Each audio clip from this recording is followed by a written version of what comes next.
Okay, so after doing about 6 or 7 sets of dies, it's gotten a little repetitive, and so it gets a little boring to try and keep going. And so to motivate myself, I figured I'd start doing some of the construction of some of these dies, and I figured this is the one that's the easiest to put together, or so I thought. This is what the end result looks like. I've been trying to sand the papers down and ink them so that they kind of look more like wood. So if you can tell here, I've tried to sand off most of that brown on there.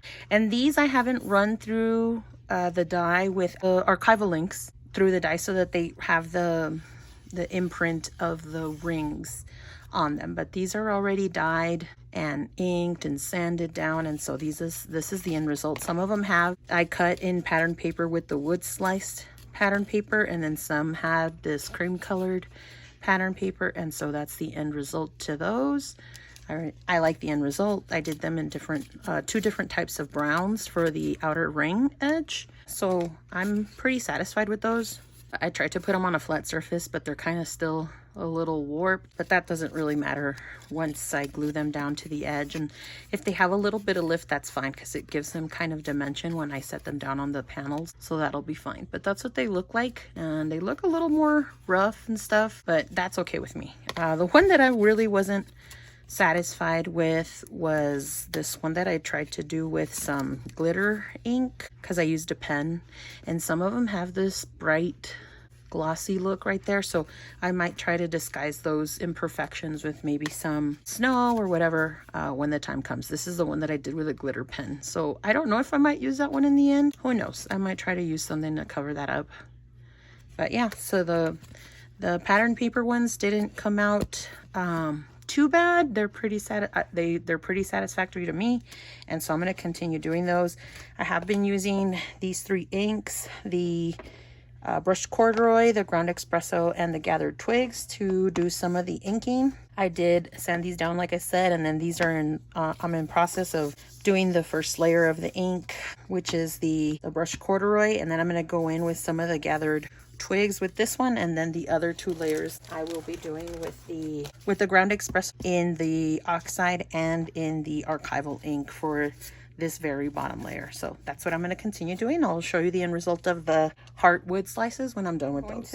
I've already started dyeing the die cuts with the archival ink. What I do is I run the archival ink face down onto the die, and then that puts ink right on the ridges and everything else, but I'm not worried about that. The impression is mostly kept on the die itself, so that's going to give it that impression of the ink, and it makes it look like the heart has ridges. So since I've already cut it and I forgot to do this beforehand, this was an afterthought. I had done these before I did the sled die cuts, so this was an afterthought. But you put a die cut face down, so you just run it through. You would do this before you die cut it, and then you'll save yourself this extra step. But since I'm already doing the inking and the dyeing of the die cuts already, it's not a problem. And there you go. It gives it a more pronounced look of the rings, and this is what it looks like before. So you can see that there's a difference in the die cuts, and so I'm going to keep doing that. Do it for these as well, and I'll show you the next step.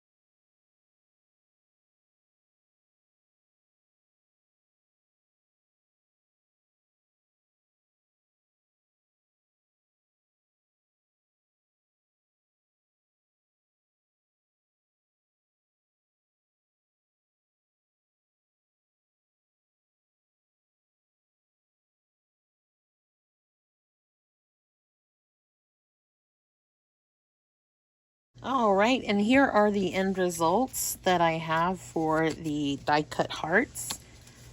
They all have a different touch, and you might not be able to see all the details because of the lighting. I'm pretty happy with the way they turned out. If I do need to make some sort of changes to them, I'm sure I'll be able to alter it, or just with everything that's getting layered on top of them or next to them, they won't really be much different, or you won't be able to be too critical of them once they're put down on the panels. And so I gave these an extra edge with some coloring. I colored them with these two Mr. Hueys that I had from Studio Calico. Just mixed both of the colors together, and especially for the ones that have like this lighter color from the Distress Oxides, I used some of the ink and I paint brushed it on the edges so that it gives it a darker tone on the outside. And I also used some of it to color like the edges of the second rim and then the outside of it, so it gives it some depth